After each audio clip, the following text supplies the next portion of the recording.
Ino niyo mbica ĩrĩa ĩroneka kaunti-inĩ cia rũgongo rwa bũrũri.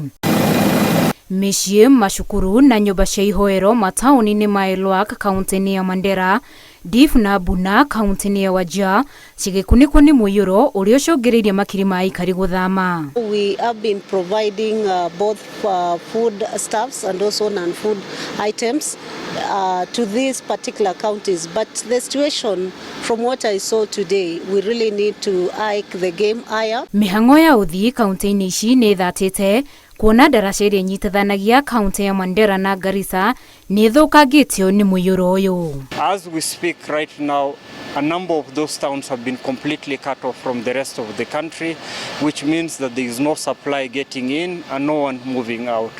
In this regard, we are looking at a looming food shortage, making the situation dire. Rĩera rĩa wagagu nĩrĩo rĩkirĩte gũkũ kuona mũrimũ wa malaria nĩ ũtuthũkĩte kaunti-inĩ ya Marsabit na kũrĩ na guoya wa mũtuthũko wa mĩrimũ ĩrĩa yumanaga na maĩ ma gĩko. We are also looking at a looming situation of disease outbreak, in particular waterborne diseases.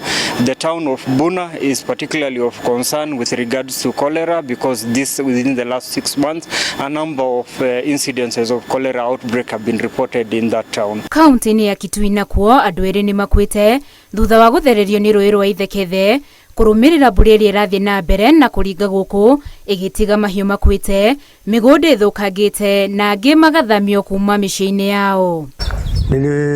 Mbuzi zangu zilichukuliwa na maji, ng'ombe, mbuzi na funda na kuku na chakula na nguo zangu, hata nguo za kujifunika sina.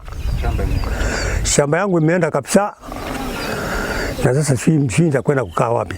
Mimi naomba serikali iniokoe kwa sababu hata kutoka asubuhi mpaka saa hii sisi hatukula, hatuna chakula na hatuna kitu ya kujivunika. Na kuo kaunti-inĩ ya Tana River bicano ta ici, mĩciĩ, makanitha na macukuru ciothe cigĩkunĩkwo nĩ mũiyũro thutha wa rũĩ rwa Tana gũtua thingo. Kuna vitu ndani zimeharibika, kama kuna makabati ndani ya nyumba zimeenda na maji, manguo zimeenda na maji sababu hatukupata kuziokoa. Haraka sana hitajika ni kitu ya kuzuia mvua kwanza, alafu ndio labda mambo mengine yafuate na madawa na vyoo, kwa sababu hakuna vyoo pale, hakuna maji, ni uwanja tu watu wameenda kukaa. Famĩlĩ makĩria magana merĩ ciambĩte kambĩ kĩwanja-inĩ kĩmwe kũrĩa marauga nĩ ũgwati ũtũtungĩirie kuona gũtirĩ na motungata ma ũgima wa mwĩrĩ na mangĩ ma bata. Hakuna mtu anaweza kufika kwa hospitali hata kidogo. Manake saa hii kuna magonjwa maji ya kijana mna hii, kuna magonjwa ya kuharisha, malaria, watoto, lakini hakuna mtu anaweza kwa hospitali kwa sababu barabara yote imefunga. Sisi kama shirika la Msalaba Mwekundu tunaenda kusaidiana na wao tukishirikiana na county government kuhakikisha kwamba wale ambao nyumba zao zimeingia maji then wanapata shelter ya kuweza kuwasaidia kwa kipindi hichi. Arathi ya rĩera morĩti ya Kenya matikahũthĩrĩrio ũritũ wa mbura ĩno ona ũrathi wa mbura ya El Nino ũkĩnyũrũragio. Handũ-inĩ ha Inooro TV, njĩtagwo Winnie Kimani wa Mugai.